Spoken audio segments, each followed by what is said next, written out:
പാവപ്പെട്ടവരുടെ പണമെടുത്ത് മണിമാളിക പണിത കേജ്രിവാളിൻ്റെ അഴിമതി, ആ അഴിമതി അതിനെതിരായിട്ടാണ് ജനങ്ങൾ വിധിയെഴുതിയിരിക്കുന്നത്.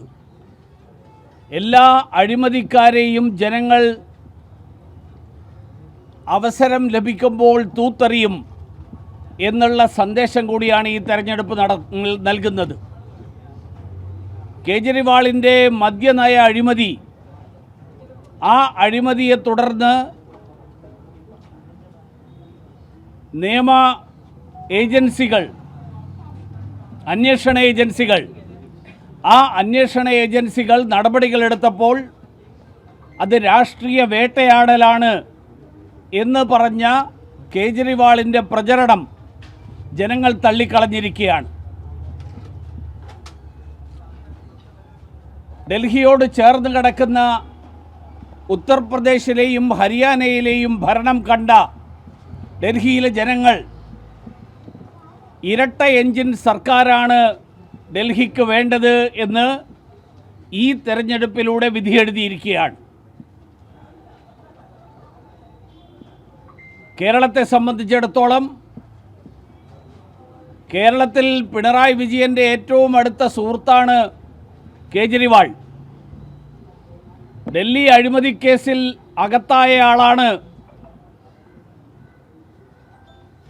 പാലക്കാട് ഡിസ്റ്റിലറി തുടങ്ങാൻ വേണ്ടിയിട്ട് കേരള സർക്കാർ ചുമതല നൽകിയിരിക്കുന്ന ആൾ. അഴിമതിക്കാരുടെ അവസ്ഥ എന്താകും എന്നുള്ളത് പിണറായി വിജയൻ ഇതിൽ നിന്ന് മനസ്സിലാക്കണം. അഴിമതി ഡൽഹി വിധിയെഴുത്ത് പിണറായി വിജയനൊരു പാഠമാകണം. ഡൽഹിയിലെ ജനങ്ങൾ ഭാരതീയ ജനതാ പാർട്ടിയോടൊപ്പം പ്രധാനമന്ത്രി നരേന്ദ്രമോദിജി നടപ്പിലാക്കുന്ന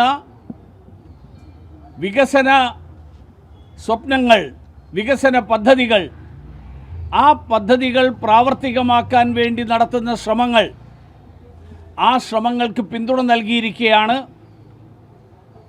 ഇന്ന് ഡൽഹി എങ്കിൽ നാളെ കേരളവും ഇതേപോലെയുള്ള ഒരു വിധിയെഴുത്തിന് തയ്യാറാകും എന്നുള്ളതിൻ്റെ സൂചന കൂടിയാണ് ഈ തെരഞ്ഞെടുപ്പ് നൽകുന്നത്.